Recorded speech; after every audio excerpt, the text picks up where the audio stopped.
بسم اللہ الرحمن الرحیم۔ آج عشرہ مبشرہ کے عظیم صحابی حضرت ابو عبیدہ بن جراح رضی اللہ عنہ کے اسلام قبول کرنے کا واقعہ مکمل تفصیل سے بیان کرتے ہیں۔ ان کا شمار نہ صرف اولین مسلمانوں میں ہوتا ہے بلکہ نبی کریم صلی اللہ علیہ وسلم نے انہیں امین حاضر امہ، اس امت کا امانت دار قرار دیا۔ یہ واقعہ سیرت نبی کے سنہرے اور عمران افروز صفات میں سے ایک ہے۔ حضرت ابو عبیدہ بن جراح رضی اللہ عنہ کا اسلام لانے کا واقعہ تفصیل سے۔ نام و نسب: اصل نام عامر بن عبداللہ بن جراح، کنیت ابو عبیدہ، قبیلہ قریش بنو فہر۔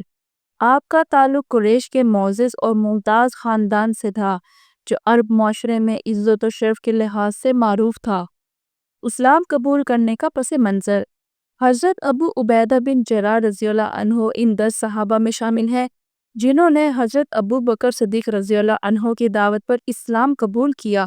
اسلام کے بالکل ابتدائی دن تھے۔ اس وقت نبی کریم صلی اللہ علیہ وسلم دار الارقم میں خفیہ طور پر لوگوں کو اسلام کی دعوت دیا کرتے تھے کیونکہ مکہ میں کفار کی طرف سے شدید مخالفت اور ظلم کا ماحول تھا۔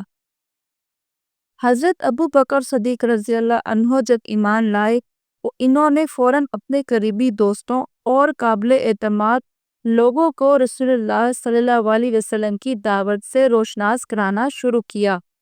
انہی میں سے ایک حضرت ابو عبیدہ بن جراح بھی تھے۔ قبول اسلام: جب حضرت ابو بکر صدیق رضی اللہ عنہ نے حضرت ابو عبیدہ بن جراح کو رسول اللہ صلی اللہ علیہ وسلم کی دعوت کے بارے میں بتایا اور اللہ کے وحدانیت، آخرت، نبوت اور رسالت کی بات کی تو آپ کا دل فوراً متاثر ہوا۔ وہ سچائی کے متلاشی تھے اور بت پرستی سے دل تنگ۔ انہوں نے ایک لمحے کی تاخیر کے بغیر فوراً اسلام قبول کر لیا۔ ان کا شمار سابقین اولین، سب سے پہلے اسلام لانے والوں میں ہوتا ہے۔ وہ 5 افراد جو حضرت ابو بکر رضی اللہ عنہ کی دعوت پر فوراً مسلمان ہوئے: حضرت عثمان بن عفان، حضرت زبیر بن عوام، حضرت عبد الرحمن بن عوف، حضرت طلحہ بن عبید اللہ، حضرت ابو عبیدہ بن جراح۔ مکہ مکرمہ میں مظالم اور صبر: جب مکہ میں اسلام پھیلنے لگا تو قریش کے سرداروں نے مسلمانوں پر ظلم و ستم کے پہاڑ توڑ دیے۔ حضرت ابو عبیدہ نے بھی ان تکالیف کو برداشت کیا مگر ایمان پر مضبوطی سے قائم رہے۔ ان کی شرافت، استقامت اور خاموشی نے بھی کئی دلوں کو متاثر کیا۔ ہجرت اور جہاد: آپ نے مدینہ کی طرف ہجرت کی، تمام غزوات میں شریک ہوئے سوائے غزوہ تبوک کے۔ خاص طور پر غزوہ بدر، احد، خندق اور فتح مکہ میں ان کی بے مثال بہادری نظر آئی۔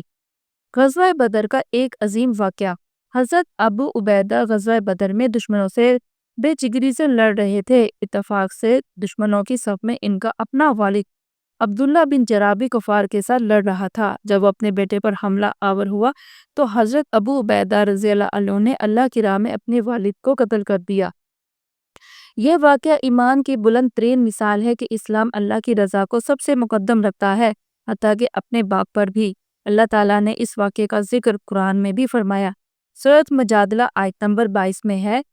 ترجمہ: تم ہرگز ایسے لوگوں کو نہ پاؤ گے جو اللہ اور یوم آخر پر ایمان رکھتے ہوں اور اللہ و رسول کے دشمنوں سے محبت رکھتے ہوں، اگرچہ وہ ان کے باپ، بیٹے، بھائی یا خاندان ہی کیوں نہ ہو۔ رسول اللہ صلی اللہ علیہ وسلم کا لقب امین الامہ: نبی کریم صلی اللہ علیہ وسلم نے حضرت ابو عبیدہ بن جراح کے متعلق فرمایا۔ ترجمہ: ہر امت کا ایک امین، امانت دار ہوتا ہے اور میری امت کا امین ابو عبیدہ بن جراح ہے۔ یہ صحیح بخاری اور مسلم شریف میں ہے۔ یہ بہت بڑا اعزاز ہے کیونکہ امانت داری ایک ایسی صفت ہے جس پر امتوں کا قیام ہوتا ہے۔ خلافت کے وقت کردار: حضرت عمر رضی اللہ عنہ فرماتے تھے اگر ابو عبیدہ زندہ ہوتے تو میں ان کو خلافت دے دیتا۔ حضرت عمر رضی اللہ عنہ نے انہیں شام کا گورنر مقرر کیا۔ وہاں انہوں نے عدل، سادگی اور زید کے ساتھ حکومت کی۔ وفات: حضرت ابو عبیدہ 18 ہجری میں طاعون حمص شام میں پھیلنے والی ایک مہلک وبا کا شکار ہو کر وفات پا گئے۔ وفات کے وقت ان کے الفاظ یہ تھے: اے لوگو، میں تمہیں وصیت کرتا ہوں کہ نماز قائم رکھو، زکوٰۃ دو، روزہ رکھو، حج کرو اور اپنے امیر کی اطاعت کرو۔ ان کی قبر اردن میں واقع ہے اور آج بھی ان کا مزار مسلمانوں کی عقیدت کا مرکز ہے۔ خلاصہ نکات، تفصیل خصوصیت: حضرت ابو بکر صدیق رضی اللہ عنہ کی قبول اسلام دعوت پر ابو عبیدہ کنیت امین الامہ، لقب بدر، احد، خندق، فتح مکہ وغیرہ غزوات ہجری، تعاون آموسی، مقام 18، وفات شام۔ سبق: حضرت ابو عبیدہ بن جراح کا اسلام قبول کرنا، ان کی قربانیاں، دیانتداری، عدل و انصاف ہمیں سکھاتے ہیں کہ ایمان صرف قبول کرنے کا نام نہیں بلکہ عمل، قربانی اور استقامت کے ساتھ جینا ہے۔ تو کیسی لگی آپ کو آج کی یہ ویڈیو؟ پسند آئی ہو تو ویڈیو کو لائک کیجیے اور چینل سبسکرائب کیجیے۔